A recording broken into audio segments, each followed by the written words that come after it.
Just after noon, the snow began to fall, and I hadn't given it much consideration until I saw the soft flurries dancing across the glass.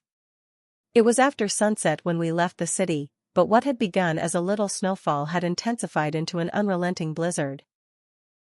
My name is Rachel, and I had taken my 17-year-old stepson Mason on a weekend trip to visit my husband's aunt who had fallen ill. Daniel, my husband, couldn't make it due to work, and it seemed like a good opportunity to bond with Mason, who still treated me like an outsider most days. Mason had always been polite but distant. He was the kind of kid who kept his headphones in and his thoughts to himself. As we drove through the mountain pass, the snow thickened and visibility dropped sharply. I slowed the car, gripping the steering wheel tightly. "We might need to stop soon," I said, glancing at Mason, who looked up from his phone briefly. He peered out the window. "Yeah, it's getting pretty bad out there." I tried to stay calm, but the roads were slick and the car was beginning to slide a bit. My hands trembled slightly on the wheel. Then it happened. We hit a patch of ice. The car swerved, and despite my efforts the vehicle veered into a snowbank. The tires spun uselessly as I tried to reverse. We were stuck. I sighed and turned to Mason. "We're not going anywhere tonight." Mason remained calm. "There was a sign for a motel a little way back. Think we can walk?" "We don't have much choice," I replied, already digging through the back seat for my heavier coat. We bundled up and began the trek back through the snow. The wind stung our faces and the snow was deep, but after 20 minutes of trudging through the storm we saw the neon sign blinking faintly through the whiteness. The front desk staff at the small, old, but clean Mountain View Motel. An elderly man with a kind smile gave me the key to the last room we had. He added, 2 queen beds, and I thanked him. I then gave him my card because Mason and I were too exhausted and cold to give any thought to anything else.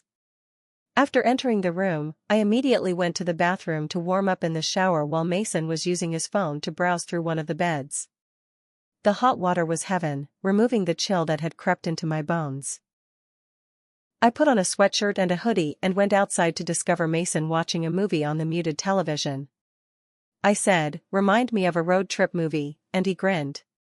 If the movie had pizza from a vending machine and no cell service, he smirked. Despite the awkward situation, it felt like a breakthrough when I laughed and sat down with him on the edge of my bed. There was a sense of comfort in the forced closeness, as if the snowstorm had formed a bubble outside of our typical roles. When the power flickered and went off later that evening, I reached for my phone to act as a flashlight. Mason looked at me and said, "That's just perfect." He then said, "Yeah, that's okay," and then he hesitated. "It's just weird being stuck like this. It kind of forces us to talk," I said gently, and he turned to face me. "Do you want to talk?" I nodded slowly, figuring it's not easy. "I never really got used to you being around. I knew that I never wanted to replace anyone, I just wanted to be someone you could rely on." Mason looked down at his hands and said, "I guess I didn't want to like you."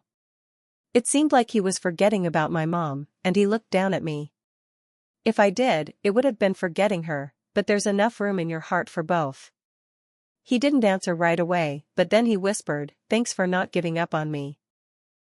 I smiled, tears pricking my eyes. We sat there in the dim light of our phone screens listening to the wind howl outside. Eventually he lay back on the bed and I could see the weight he'd been carrying begin to lift just a little. In the morning the snow had stopped. The sunlight reflected off the thick white blanket outside, making it almost blinding. The motel staff helped us get the car unstuck and soon we were back on the road. Mason picked the music, this time sharing songs he liked and asking what kind of music I grew up on. When we got home Daniel was relieved to see us and apologized for not being there, but something had changed between Mason and me. He didn't avoid me at the breakfast table anymore. He asked how my day was. He even offered to help cook dinner one night. It wasn't a miracle transformation, but it was real. One snowy night, one stuck car, one motel room. That's all it took to crack open the wall he had built, and for the first time I felt like I had a place not just as his dad's wife but as someone he could finally call